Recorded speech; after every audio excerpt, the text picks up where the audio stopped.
Coming back to this area was never even on our radar, but I just wanted nothing to do with this place. I was done. I was done being a pastor.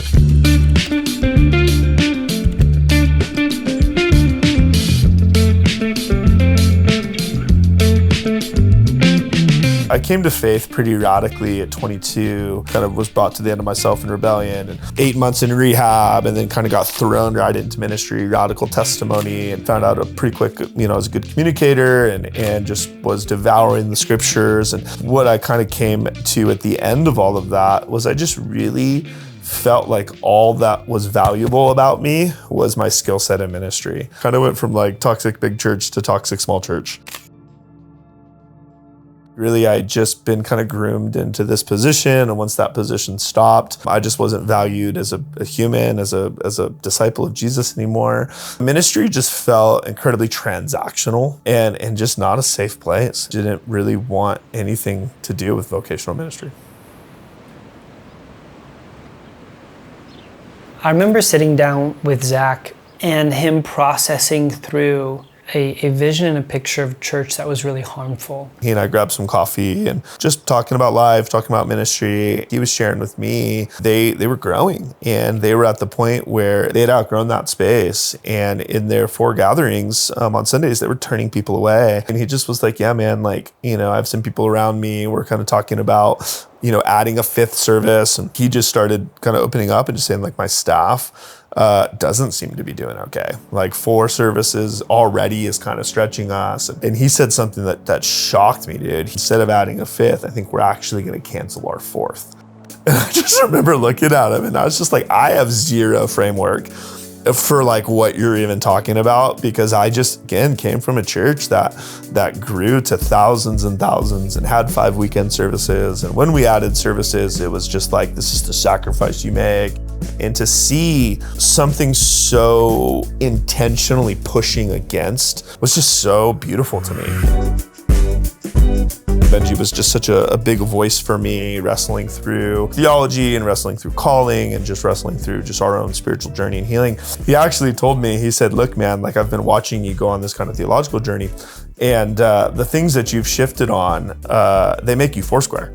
He was like, you don't even realize it, but you fit so well in Foursquare. Through that, I got connected with Multiply and started Multiply. And so Multiply was my kind of introduction to the Foursquare denomination. Yeah, we stepped into this kind of beautiful 2-year process of getting ready to plant a church. Zach began to start describing the kind of church he thought could exist. The Lord spoke something so specific to my heart. You have been running from the problem of unhealthy church when I've called you to be a solution to that problem and planting something healthy. First couple of months of Multiply, we're getting our vision in line, recruiting some people onto this core team, and I officiated a wedding in Yucaipa for some former students. I had the same conversation 6 different times, and the conversation went something like this: hey, are you still following Jesus? Yes, I am. Are you in church? And then this is what they would say: that not really. I've kind of bounced around from church to church, but I've just gotten to the point where I just don't trust pastors, I don't trust churches. And then inevitably, all 6 of those people, they looked at me and they said, but we trust you.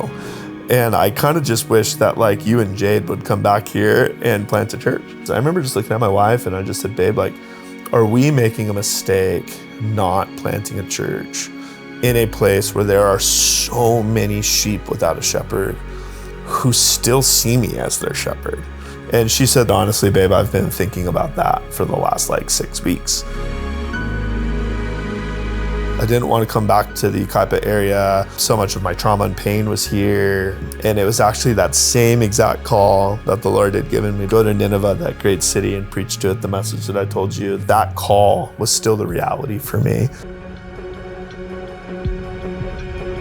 When you see someone push past the hurt and the pain that they received just to work through it, it just allows the kingdom of God spread just to be unstoppable. We're starting to see some of these wounded sheep actually stepping back into leadership roles and inviting people to church again.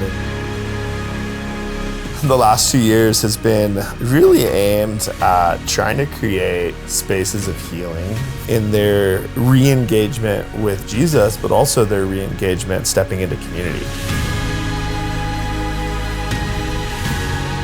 We did not want to plant a church on our own. Being able to be in community with people who are trusted.